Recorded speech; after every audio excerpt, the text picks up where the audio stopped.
Oke, Bismillahirrahmanirrahim. Assalamualaikum warahmatullahi wabarakatuh. Terima kasih teman-teman atas perhatiannya. Untuk hari ini kita masuk perkuliahan keempat ya, dari mata kuliah Sosial Media, Manajemen dan Analitik, di mana tema kita hari ini tentang penjadwalan posting. Jadi kita masih bertahap ya untuk memanajemen suatu media sosial. Yang kemarin kita sudah sempat produksi konten, kita desain konten kita sedemikian rupa. Kemudian hari ini kita akan membuat kalender posting, yaitu penjadwalan posting. Nah, sebelum masuk untuk praktek penjadwalan posting, ada materi sedikit ya tentang penjadwalan posting, di mana pengertian penjadwalan posting adalah fitur yang memungkinkan pengguna untuk mengatur waktu publikasi konten di media sosial ataupun di platform lain. Jadi memang di suatu platform itu ada fitur-fiturnya.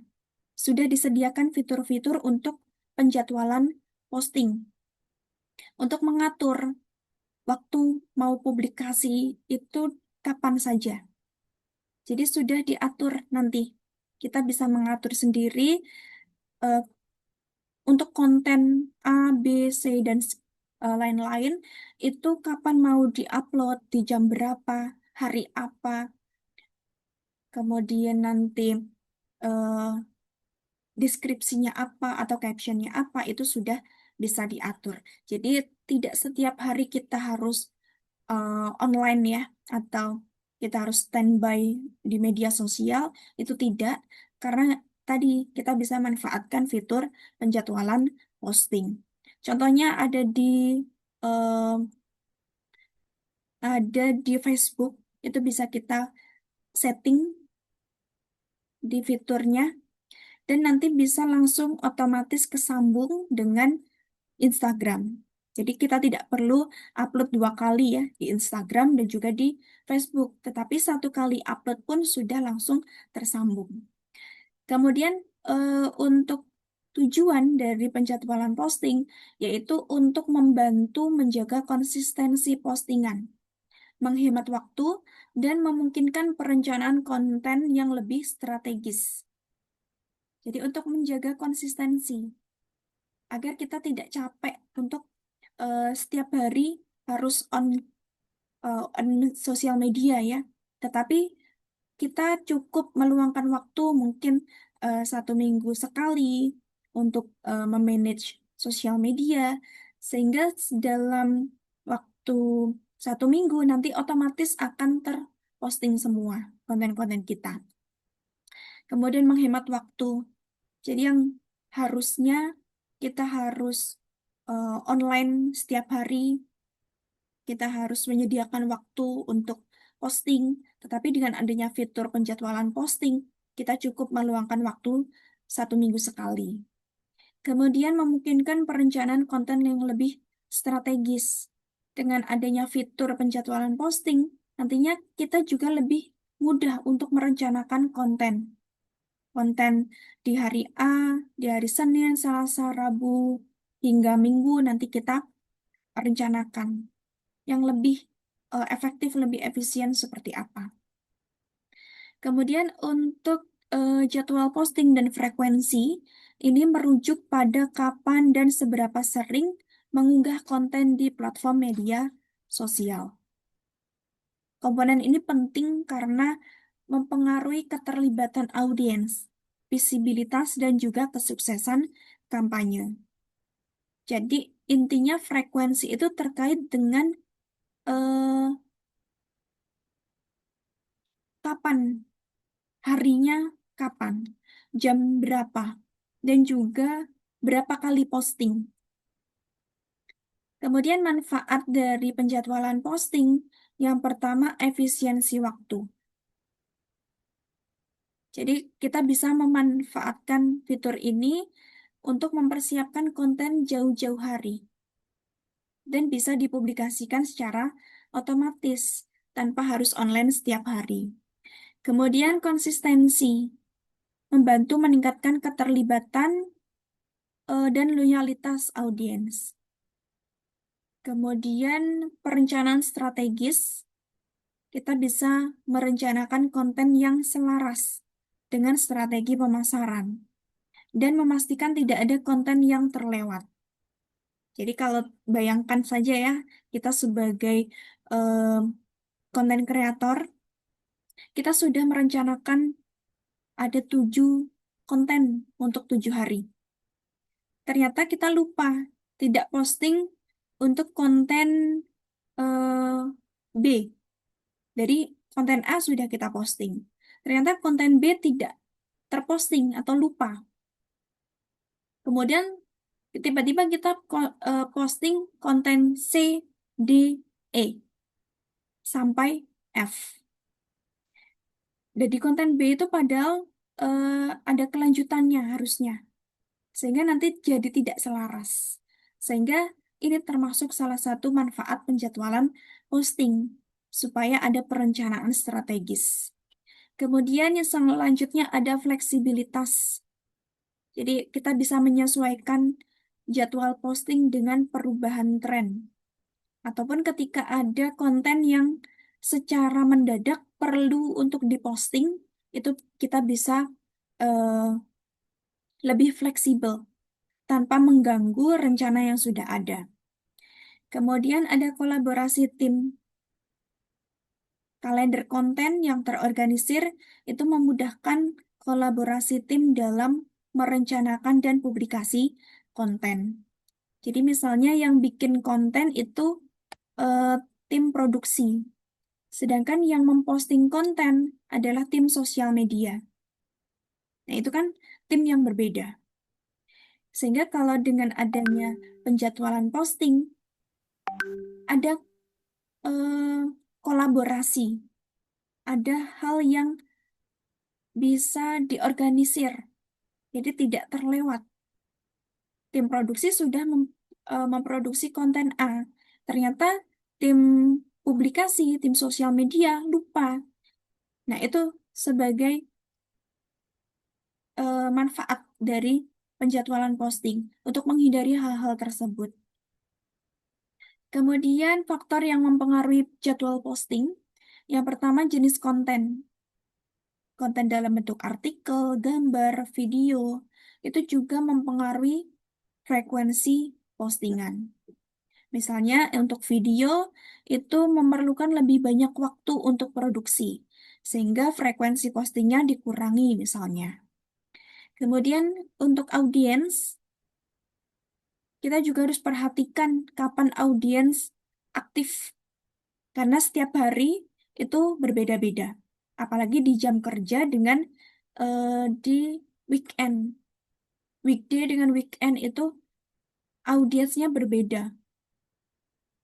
Misalnya kalau weekday itu paling banyak audiens aktif sosial media itu di jam-jam istirahat. Misalnya di jam 12 sampai jam 1. Kemudian di jam pulang kerja. Sebelum pulang ya, sambil menunggu absen mungkin. Ataupun di jam-jam setelah sampai di rumah. Sekitar jam 19 sampai jam 20 misalnya. Kemudian kalau di weekend itu eh, audiens paling lama aktif itu di weekend ya, sekitar pukul 9 pagi sampai pukul 3 sore misalnya. Jadi kita juga perhatikan kapan audiens kita aktif di sosial media. Sehingga bisa kita pertimbangkan waktu untuk posting itu kapan. Yang nanti berdampak pada engagement agar konsumen ini atau audiens ini bisa melihat postingan kita. Kemudian platform itu juga bisa jadi pertimbangan. Kita harus memahami platform yang sespesifik mungkin yang akan kita gunakan. Kemudian tujuan kampanye. tujuan kita untuk posting itu untuk apa. Itu juga mempengaruhi frekuensi posting. Misalnya kampanye untuk peluncuran produk baru, sehingga lebih banyak frekuensi postingnya daripada untuk kampanye kesadaran merek. Kemudian ketersediaan sumber daya. Kita juga harus mempertimbangkan sumber daya yang kita miliki, termasuk anggaran, kemudian waktu, itu juga untuk menentukan frekuensi posting. Kemudian bagaimana cara menjadwalkan posting? Di masing-masing platform itu berbeda-beda ya. Fitur-fiturnya juga namanya beda-beda. Yang pertama di Instagram, itu kita bisa gunakan fitur schedule post. Nah, tersedia di akun profesional Instagram. Jadi, memang kita harus ubah ke Instagram bisnis terlebih dahulu agar bisa menggunakan fitur schedule post.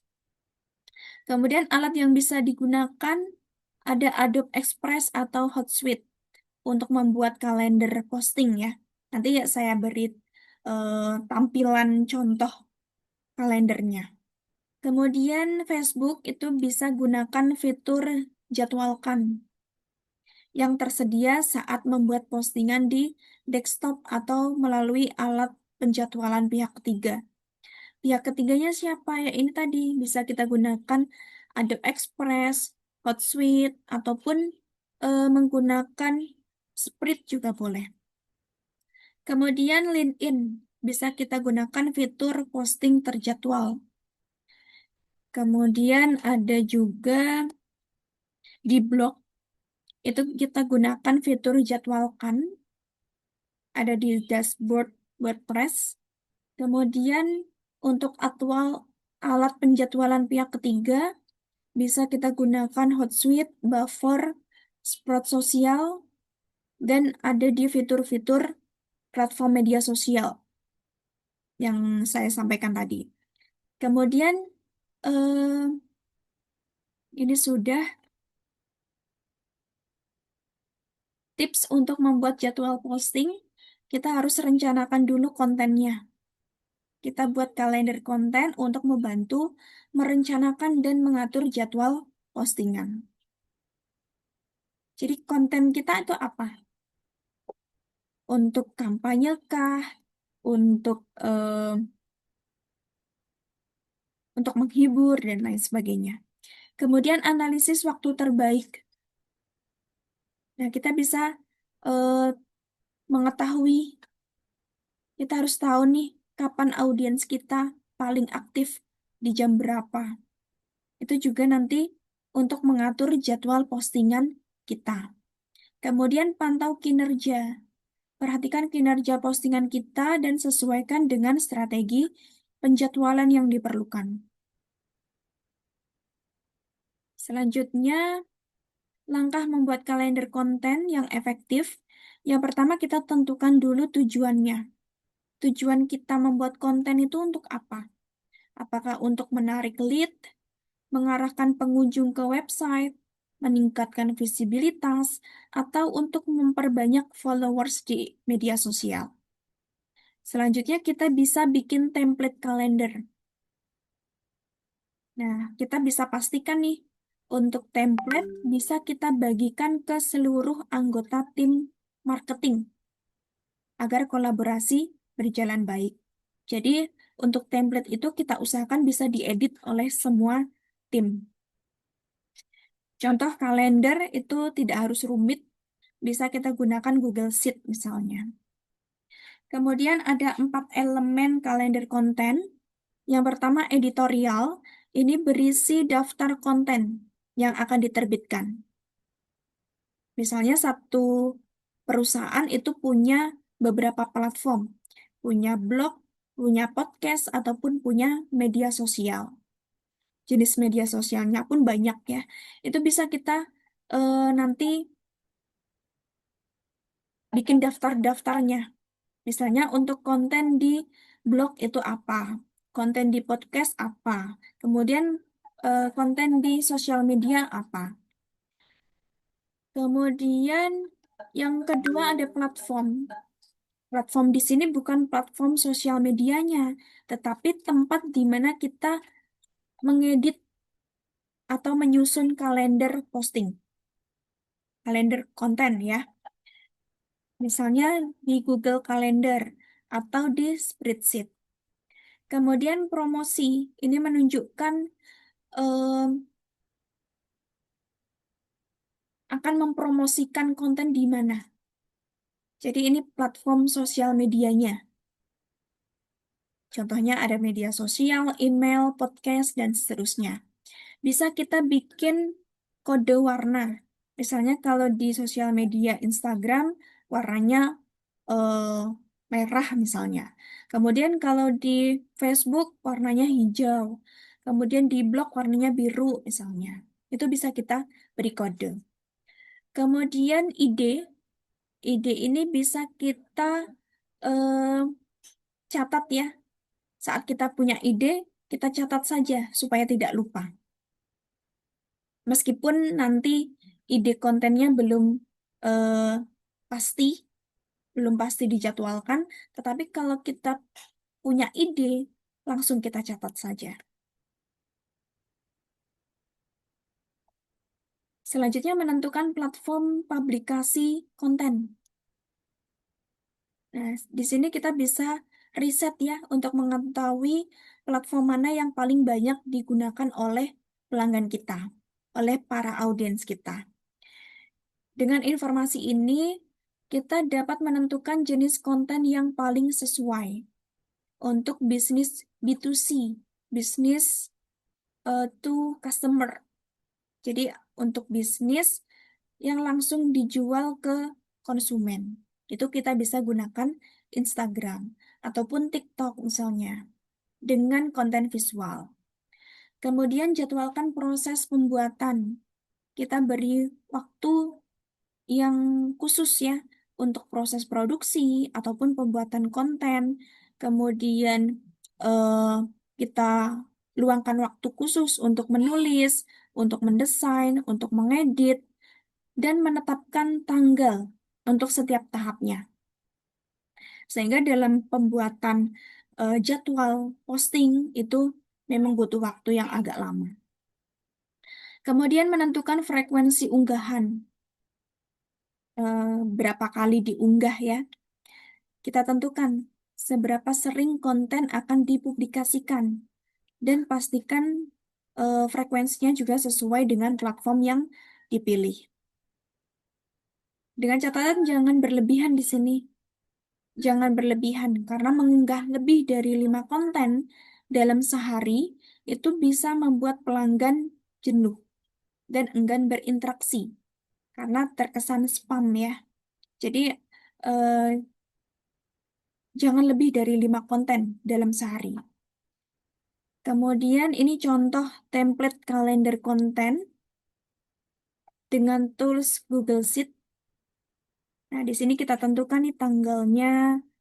Di sini hampir tiap hari posting ya. Kemudian platformnya dan diberi tanda atau kode warna. Misalnya Instagram warnanya kuning. Nah, di sini Instagramnya juga warna kuning semua. Kemudian blognya warnanya biru, email warnanya merah, TikTok warnanya ungu. Supaya apa? Supaya eh, tim publikasi dari sosial media nanti tahu kalau warna kuning berarti harus dia posting di Instagram. Kemudian jenis kontennya juga sudah dijadwalkan. Untuk di Instagram, postingan gambar. Kemudian di blog, artikel, LinkedIn nanti di dalam bentuk jenis konten infografis. Kemudian TikTok video pendek, email, ada newsletter, dan seterusnya. Bahkan judul atau topik, judulnya lebih spesifik ya. Promosi diskon akhir tahun misalnya. Atau data tren pasar 2024, penawaran akhir tahun, promo diskon, dan seterusnya. Kemudian target audiensnya juga spesifikkan milenial antara umur 18 sampai 35 tahun. Kemudian ada juga pelanggan lama, milenial, pembaca blog, Gen Z, dan seterusnya. Kemudian statusnya juga dituliskan, sudah dijadwalkan atau belum, atau dalam proses produksi misalnya. Kemudian visual atau linknya, misalnya kalau sudah dibuat ya kontennya, nanti misalnya disimpan di Google Drive, linknya dimasukkan ke sini.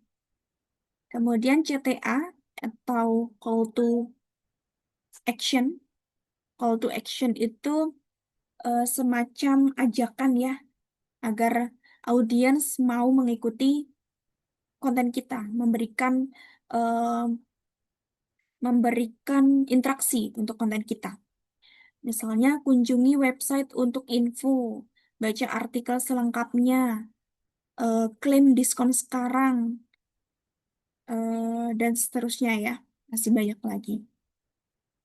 Ini untuk contoh template kalender konten di Google Sheet. Kemudian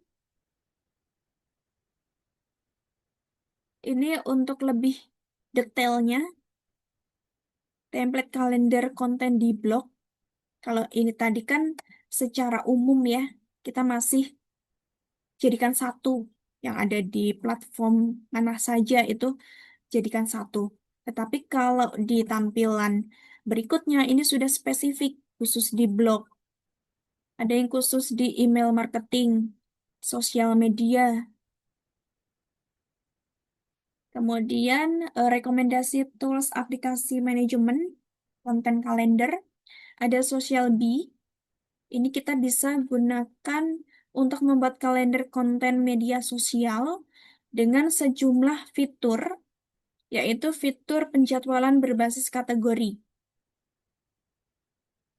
Misalnya untuk eh, ada kategori produk ya, itu bisa kita eh, buat di sini.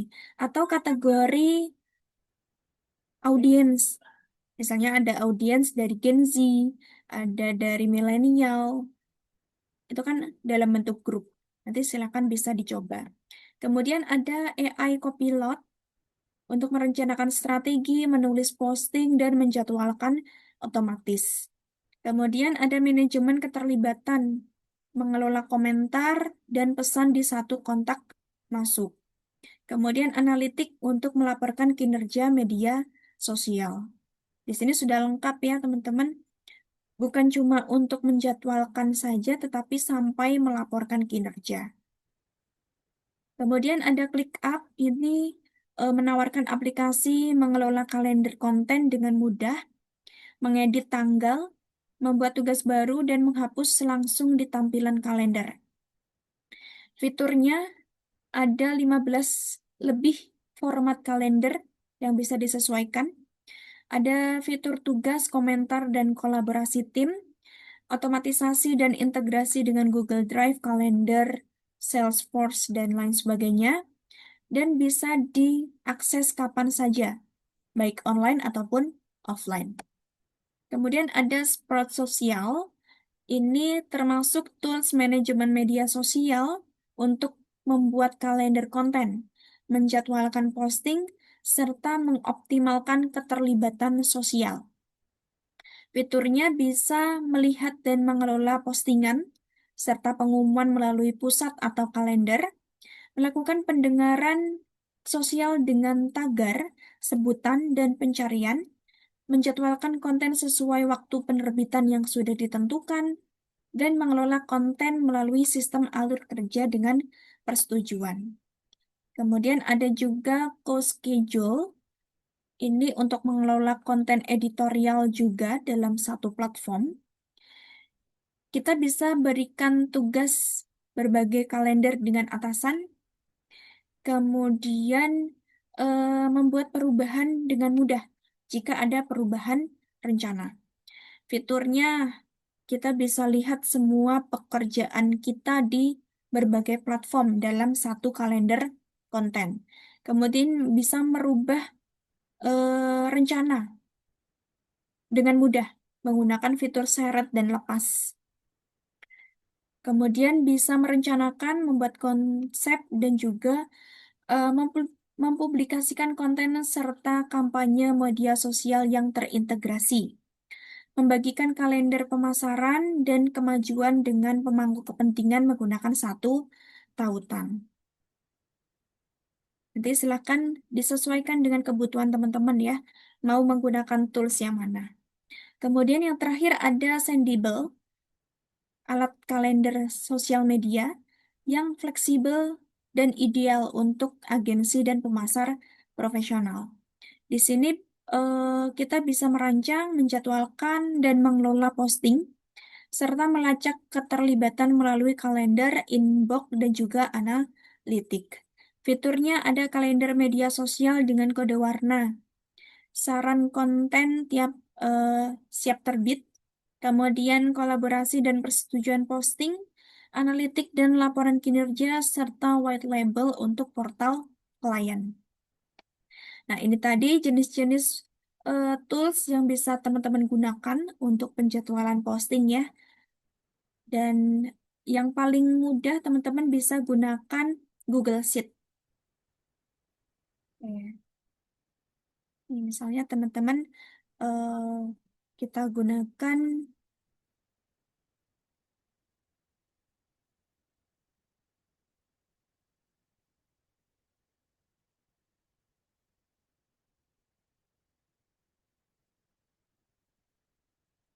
Google Sheet ya misalnya.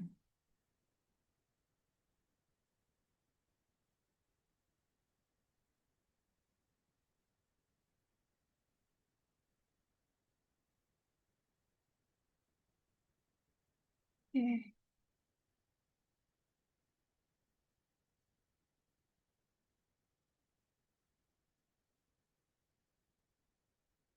Ya, kita dari sini saja.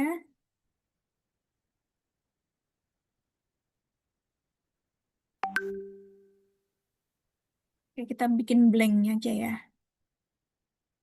Nah, ini contoh simpelnya teman-teman.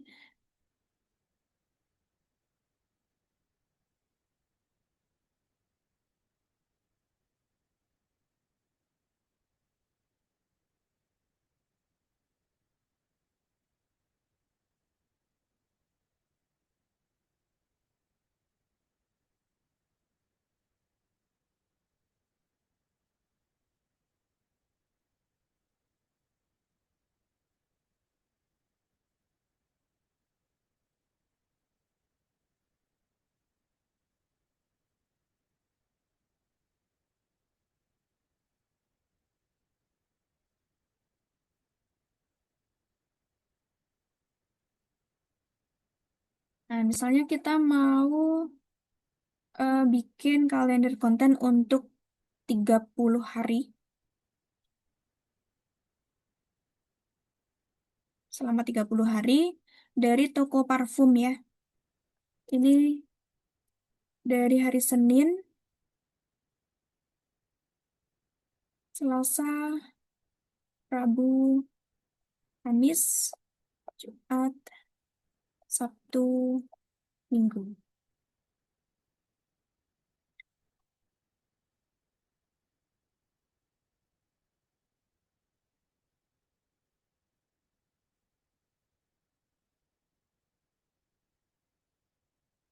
Nah, misalnya kontennya tentang semangat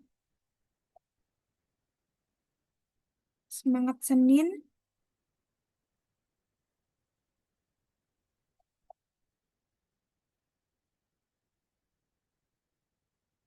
Ya.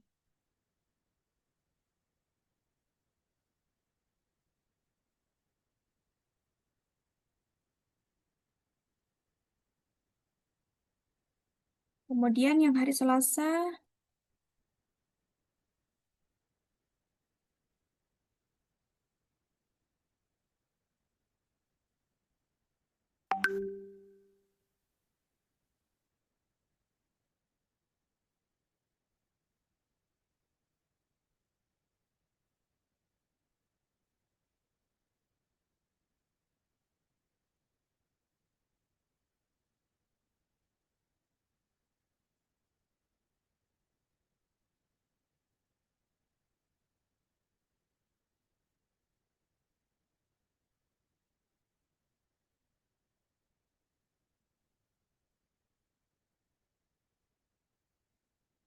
Kemudian yang hari Rabu misalnya konten tentang alamat toko kami. Kemudian yang hari Kamis fakta dan mitos parfum misalnya. Kemudian yang hari Jumat tentang testimoni. Hari Sabtu tentang bebas konsultasi di toko kami. Kemudian hari Minggu titik semprot tahan lama. Nah, misalnya ini ya dalam 1 minggu kita tentukan untuk tema kontennya. Di hari Senin, Senin semangat Senin ini wewangian yang tepat. Di hari Selasa mau fresh panjang hari pakai ini. Kemudian Rabu alamat toko kami, Kamis fakta dan mitos parfum, di Jumat testimoni, Sabtunya bebas konsultasi di toko kami, dan di hari Minggu titik semprot tahan lama. Nanti bisa ditambahkan di sini targetnya, misalnya audiensnya, milenial di umur 19 sampai 35 tahun misalnya. Kemudian di hari Selasa, misalnya Gen Z, umur 17 sampai dengan 30 tahun misalnya. Kemudian di hari Rabu, ini siapa? Bisa juga ditentukan nanti jamnya, misalnya jam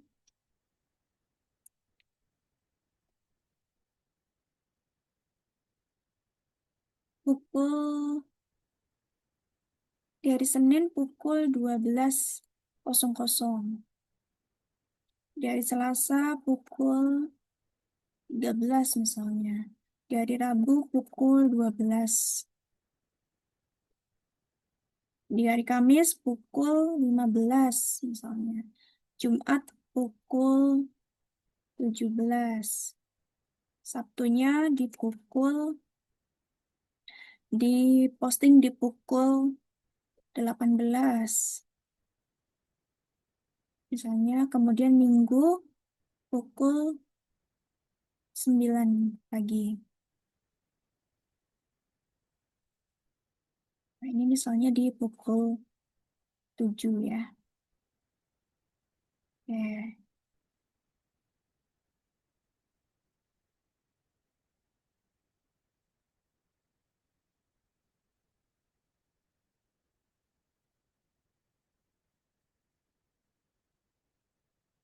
Dan bisa nanti ditentukan juga mau di